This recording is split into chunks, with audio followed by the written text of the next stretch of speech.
Gabaasa raawwii hojii bulchiinsa magaalaa Adaamaa kan bara 2016 mana mareetiif dhiyaate giddu galeessa taasifachuun miseensonni mana marichaa gaaffii fi yaadota adda addaa dhiyeessaniiru. Kantiibaan bulchiinsa magaalaa Adaamaa Obbo Iluu Jaldee gaaffilee miseensota mana marichaarraa ka'aniif deebii kennan. Gaaffii fi yaadota miseensonni mana marichaa dhiyeessan keessaas akka magaalaa Adaamaatti hojiin boonsaa hojjetamaa kan jiru ta'uu kaasanii istaayideemiin magaalicha madaalu jiraachuu dhabuu, manneen hojii baay'inaan hanqina humna namaa qabaachuu, kenna tajaajila lammummaa irratti namoonni wal fakkaataan irra deddeebiidhaan fayyadamoo ta'uu, kana malees boba'aan wal qabatee rakkoon hedduu jiraachuun isaa hawaasa irratti rakkoo ta'aa dhufu, ijaarsa seeraan alaan wal qabatee haalli ittiin to'achuun danda'amu nagayeen jiraachuu dhabuu, rakkoo mana jireenyaa, inshuraansii fayyaatti xiyyeeffannoon akka kennamu, akkasumas lafa investimentiitiif jedhamee fudhatamee yeroo dheeraaf taa'ee yakkoonni adda addaa itti hojjetamaa jiran waan jiruuf falli akka itti kennamu kan kaasanii fi karoorri itti aanu akka xiyyeeffannoon hojjetamus himaniiru. Iddoon daldalli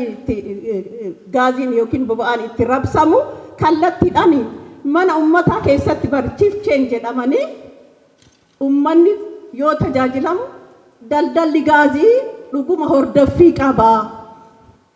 Boba'aan hordoffii qaba. Iddoo irratti baajaajota yoo itti fayyadamnu mana irratti gaaza binna waan ta'eef qarshii 5 ture qarshii 10 irratti dabalaa ummata irratti qarshii 10 ka ture qarshii 15 irratti dabalaa deeban. Maali rakkoon kun yoo jedhaman sheelirraa binnaa akka hagam to'atama amma boba'aan bakkee rabsaan boba'aa kun jechuudha. Mana mararratti daldalamaa jechuudha. Kanaaf isarratti otoo hojjetamee yaada jedhu qaba. Seektaroonni hagam hojjetanidha. Namummaa muraasa ka eegan yoo ta'e gaariin ta'u seektarri hundu ga'ee hojii ofii qaba. Dhuguma akkamitti hojjetaa jira. Amma warra nageenyaa warra poolisii manaan kana yoo kaafnu humna ofiitii halkan illee ala bulanii hojjetaa jiran. Nageenyi kun akkanumatti hin dhufne magaalaa kana keessatti. Warri kun illee odoo xiyyeeffannoo kennanii hojjetanii seektaroonni jiran. Hojiin amma rakkoon jiru akkuma reeffe namni biiroo ga'ee bahee deema malee hagam hojii hojjetaa jira kan jedhu kun gadi ba'anii maaltu rakkoon jira.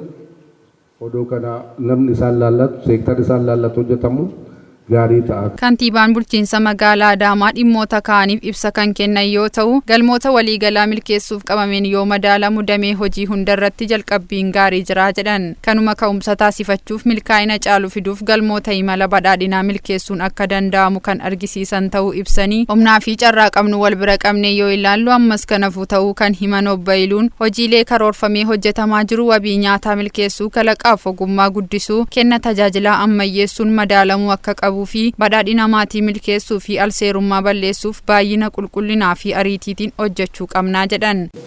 Karoorri yeroodhaan karoorfachaa yeroodhaan raawwannu galma 4 milkeessuun isarra jiraata.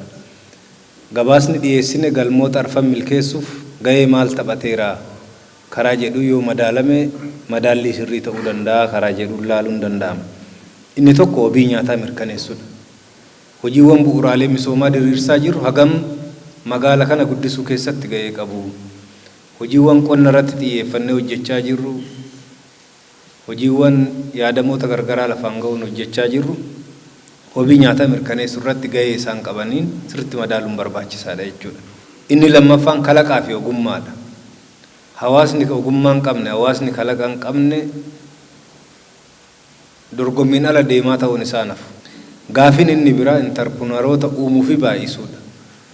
Mootummaan keenya kallattii kaayee hojjechaa jira. Intarpiroonaroota uumuu yoo jennu kumaatamaan dargaggoonni hedduuf carraan hojii uumameera. Achi keessatti waan hedduu argaa dhufneerra. Qonnaan bulaa hedduu gara investimentiitti galchuuf yaaliin godhameera. Namoonni baay'een akka aadaa hojii horatanii hojiitti galan gochuuf yaalameera. Garuu hagam hojjechaa jirra aadaa hojii jijjiiruu irratti akkamii, ummanni keenya qusachuu irratti akkamii, investimentii galuu irratti akkamii, lafa fudhate san misoomsuu irratti akkamii yoo jennu hojii guddaa nu gaafata jechuudha. Gaafii sirriidha. Garuu immoo haala keessa turree ilaalla waan ta'eef galma keenya ija kanaan sirriitti ilaaluun murteessaadha. Inni arfaffaan galmi keenya e-governanceetti ce'uudha. kenna tajaajila mootummaa doofummaa keessaa gara ammayyummaatti ceesisuudha. Isa kanaaf yaalii gochaarra. Gara tajaajiloota 121 toora irratti dhufaa jira.